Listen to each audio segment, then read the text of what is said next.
ये जो बुक मेरे हाथ में है चिकित्सा गाइड, ये आपको काफ़ी हेल्पफुल रहेंगी, जिसमें सभी प्रकार के डिसीज कंडीशन है। चाहे आप जनरल प्रैक्टिशनर हो, आपको हेल्प करेगा, आप नर्सिंग स्टूडेंट हो या फिर स्टूडेंट हो, मेडिकल स्टूडेंट हो, ये बुक आपको ज़रूर हेल्प करेंगे। सो एक बार ज़रूर आप इस बुक को चेकआउट करिए। अगर आपको इसको बाय करना है तो नीचे डिस्क्रिप्शन में बाय लिंक में दे दूंगा। सो अगर आप स्टूडेंट हो, अच्छा स्कोर करना है मेडिकल, सर्जिकल, नर्सिंग या फिर डिसीज कंडीशन रिलेटेड टॉपिक्स में, तो आप इस बुक को ज़रूर खरीदें। अगर आप जनरल प्रैक्टिशनर हो, रिवीजन करना है, रिवाइज करना है और उसी तरीके से प्रैक्टिस करना है, तो definitely this book is helpful for you. Hello and welcome back to channel once and guys, मेरा नाम है आशीष गायकवाड़ और स्वागत है आप सभी का फिर से एक बार हमारे यूट्यूब चैनल पे। दोस्तों, जब मैं सेकेंड ईयर में था उस दौरान हमारे मिड टर्म एग्जाम्स चल रहे थे and according to the time table of our college, हमारे कॉलेज के टाइम टेबल के अनुसार हमारा मेडिकल सर्जिकल नर्सिंग का फर्स्ट एग्ज़ाम था, फर्स्ट पेपर था। तो वो पहला ऐसा पेपर था जो मैं कवर नहीं कर पा जो मैंने मतलब मैं कवर नहीं कर पाया, कंप्लीट नहीं कर पाया। एंड एक्चुअली वो 75 मार्क्स का पेपर था, बट मैं बस 45 मार्क्स तक ही कवर कर पाया। उस चीज़ ने, उस इवेंट ने मुझे काफ़ी ऐसी चीज़ें सिखाई जिसके कारण उस एग्ज़ाम के बाद जितने भी एग्ज़ाम्स मैंने दिए, हर एक एग्ज़ाम मैंने टाइम से पहले कंप्लीट किया, टाइम से पहले ख़त्म किया और अच्छे से फिनिश किया।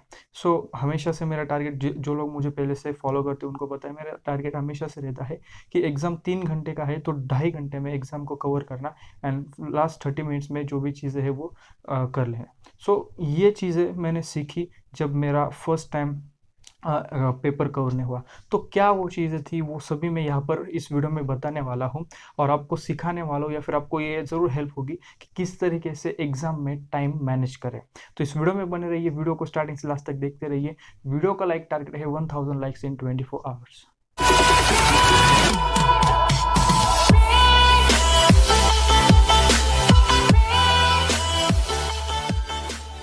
Welcome back to channel. तो दोस्तों, हम देख रहे हैं टाइम मैनेजमेंट, एग्जाम के दौरान किस तरीके से टाइम मैनेज करें।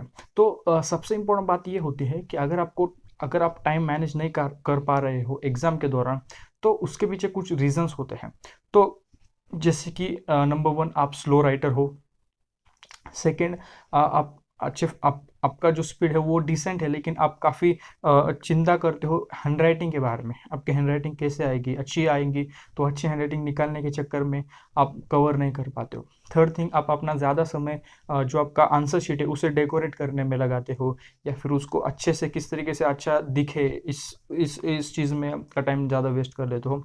फोर्थ थिंग ये है कि आप you are not well prepared, आप अच्छे से प्रिपेयर्ड नहीं हो। फिफ्थ थिंग इज, आपको पैटर्न ही पता नहीं है कि एग्जाम का किस तरीके से रहेगा, क्या क्वेश्चंस हो गए, कितने क्वेश्चंस हो गए। सिक्स्थ थिंग इज फियर, आप डर रहे हो, आपके मन में डर है, फियर ऑफ फेलियर।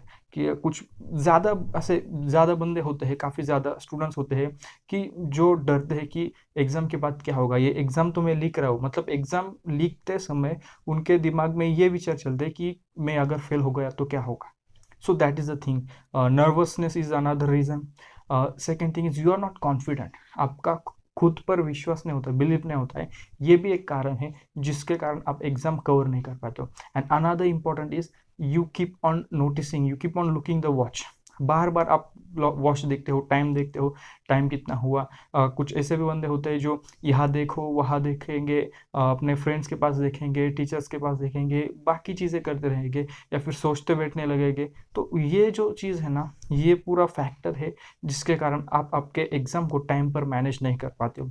अब अगर आपको टाइम पे मैनेज करना है, आपके एग्ज़ाम को टाइम पे ख़त्म करना है, तो उसके पहले जो एग्ज़ाम हॉल के बाहर, या फिर एग्ज़ाम हॉल से पहले, या फिर एग्ज़ाम सेंटर को जाने से पहले ये चीज़ आपको करनी बहुत ज़रूरी है। वो ये कि आपको कैलकुलेशन करना है।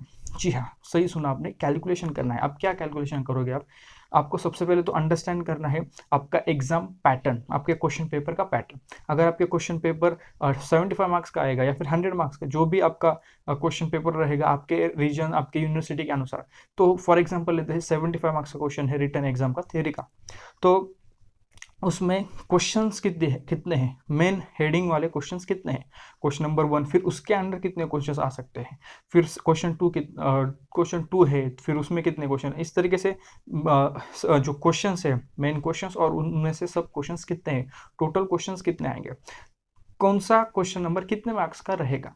तो इस तरीके से पूरा पैटर्न आपको याद करना है, पूरा पैटर्न आपको समझ लेना है। सेकेंड थिंग, अब आपके पास 3 घंटा है, मार्क्स आपको 3 घंटे में 75 मार्क्स कवर करने हैं, मतलब 180 मिनट्स में आपको 75 मार्क्स का पेपर लिखना है। सो अगर उसका कैलकुलेशन आप करो तो एक मतलब पूरा अगर सिंपल प्रोपोर्शन में अगर हम देखें तो 1 घंटे में 25 मार्क्स आपको कवर करने हैं, जिसका मतलब है लगभग 11:30 से 12 मिनट में आपको 5 मार्क का एक क्वेश्चन आप सॉल्व कर सकते हैं। मतलब आपको इस तरीके से आपके माइंड में ये चीज़ें कैलकुलेट करनी है। तो इससे फ़ायदा क्या होगा, जब आपका 25 मार्क्स का पेपर, 25 मार्क्स का क्वेश्चन पेपर आपने सॉल्व किया होगा, आपके माइंड में ये रहना चाहिए कि 1 घंटा हुआ है, या फिर 1 घंटे में जब 1 घंटा हुआ होगा तब आपने 25 मार्क्स का पेपर लगभग कवर करना चाहिए। तो इस तरीके से कैलकुलेट करिए। तो ये कैलकुलेशन आपको करना है, क्वेश्चन पेपर अंडरस्टैंड करना है। ये चीज़ रहेंगी एग्जाम हॉल में जाने से पहले, एग्जाम सेंटर जाने से पहले, या फिर एग्जाम के 1-2 दिन पहले आप ये चीज़ कर सकते हो। ये काफ़ी हेल्पफुल रहेगी और डेफिनेटली आपको टाइम मैनेज करने के लिए एक कॉन्फिडेंस ज़रूर देगा। सेकेंड है, अब जब आप एग्ज़ाम हॉल में जाते हो उस दौरान आपको एक चीज़ ध्यान में रखनी है कि मुझे मेरा पेपर आधा घंटा पहले ख़त्म करना है। ये टारगेट आप रखिए। हमेशा से मैं ये कहता हूँ, क्योंकि ये आपको एक प्लेटफॉर्म रेडी कर देता है कि आपको ये चीज़ें करनी है और इस तरीके से आप सोचते हो, उस तरीके से आप लिखते हो। सेकेंड है, जनरली जो भी क्वेश्चन पेपर्स होते हैं इंडिया में, तो हर एक जगह पे जितना मैं जानता हूँ क्वेश्चन पेपर्स है जो एग्ज़ाम टाइम है उसके 5 मिनट पहले क्वेश्चन पेपर्स आपको मिलते हैं। तो जब आपको पास क्वेश्चन पेपर मिलते हैं तो आपको टाइम पास नहीं करना है, आपको जो आपकी आंसर बुक है ना उसे डेकोरेट नहीं करते बैठना। 5 मिनट में आपके पास जो बोनस 5 मिनट्स है उसमें आपको क्वेश्चन पेपर देख लेना है। क्वेश्चन पेपर देख लीजिए, उसमें 5 मिनट में आपको असेस करना है कौन सा क्वेश्चन डिफिकल्ट है, कौन से क्वेश्चन कितने मार्क्स का है, आपको कितना आता है और आप कितना लिख सकते हो।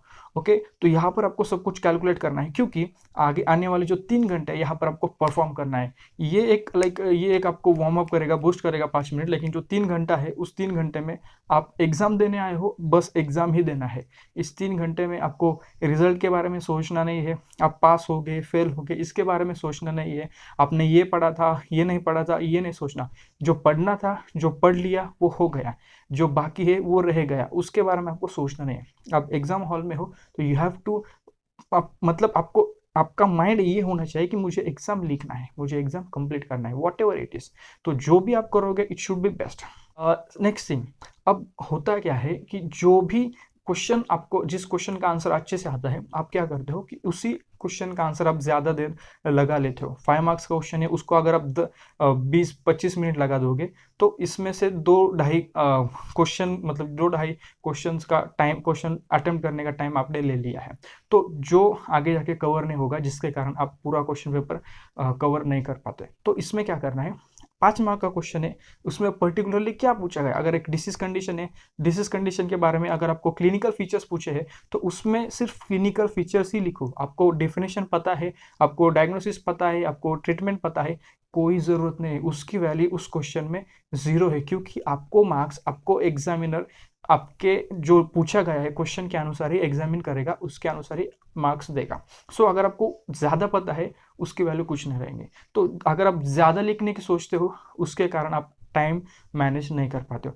सो पूछा है वही लिखो। एक और थिंग इसमें ये है कि आप अगर कंटेंट, मतलब फॉर एग्जांपल अगर 5 मार्क्स का क्वेश्चन है तो मैं बोलूँगा 2.5 पेजेस आपको लिखना है, 2.5 pages for 5 marks is enough, you will score good marks if you right in very well. मतलब अच्छे से अगर आप लिखो तो अच्छा स्कोर आप कर सकते हो 5 में से। तो यहाँ पर आपको क्या करना है, अगर आपके पास कंटेंट ज़्यादा नहीं आ रहा है तो आप क्या करिए, कुछ ट्री डायग्राम्स बनाइए। अगर आप सोच रहे हो कि 2.5 पेजेस लिखने में मुझे 10 मिनट मतलब सफिशिएंट नहीं है, मुझे ज़्यादा टाइम लगेगा, तो इस मतलब यहाँ पर आपको क्या करना पड़ेगा, आप क्या कर सकते हो कि आप ट्री डायग्राम्स बनाइए, ऐसे ब्रांचेस बनाइए, ऐसे कुछ डायग्राम्स बनाइए जो इजी रहे, ज़्यादा डेकोरेटिव ना लगे, सिंपल रहे, डिसेंट लगे, और जिसको देखकर एग्जामिनर को लगे कि यू हैव प्रिपेयर्ड वेल। सो आपका इंप्रेशन उस चीज़ पर रहना चाहिए।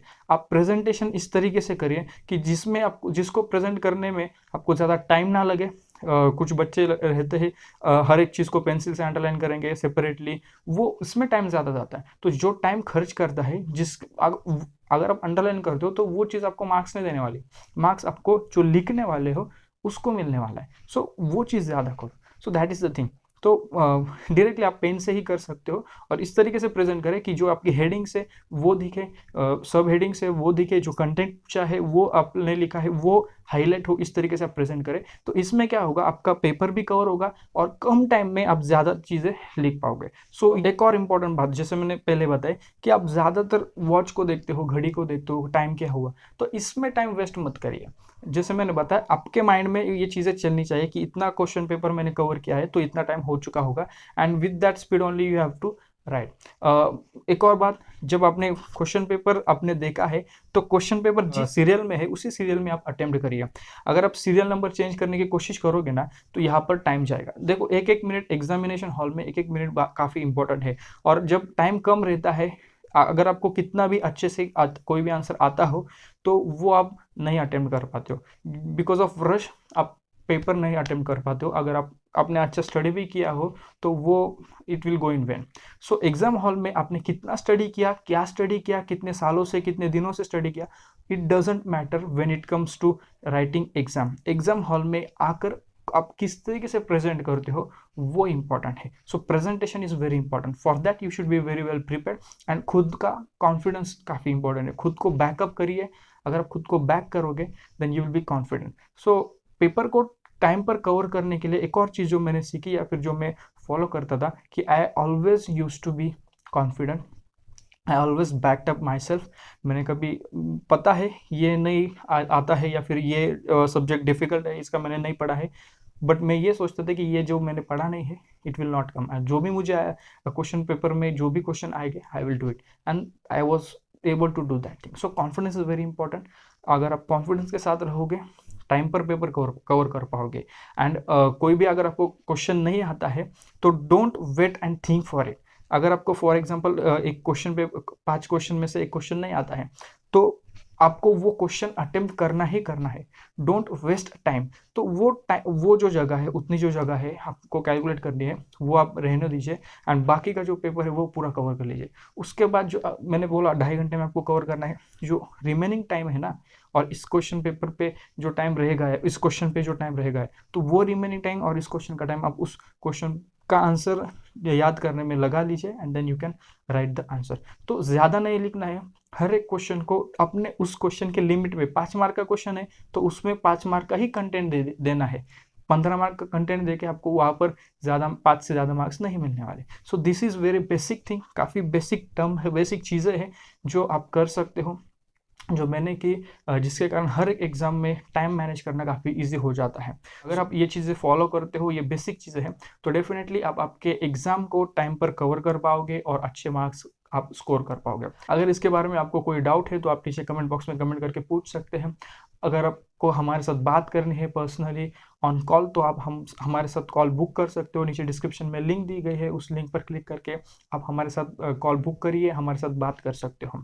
अपार्ट फ्रॉम दैट आप मुझे इंस्टाग्राम पर फॉलो कर सकते हो। अगर आप मुझे फॉलो नहीं कर रहे हो तो आशीष गायकवाड यूट्यूब मेरा इंस्टाग्राम हैंडल है, आप वहाँ पर मुझसे DM करके बात कर सकते हो। तो अगर आपको वीडियो पसंद आए तो ज़रूर वीडियो को लाइक करिए, वीडियो को ज़्यादा से ज़्यादा शेयर करिए। अगर आप चैनल पर नए हो तो चैनल को सब्सक्राइब करें। मिलते हैं किसी और वीडियो में किसी और टॉपिक के साथ, तब तक के लिए शालोम, शांति और सलाम। Bye bye. Hold me close till I get up. Time is barely on our side. I don't wanna waste what's left. The storms we chase are leading us.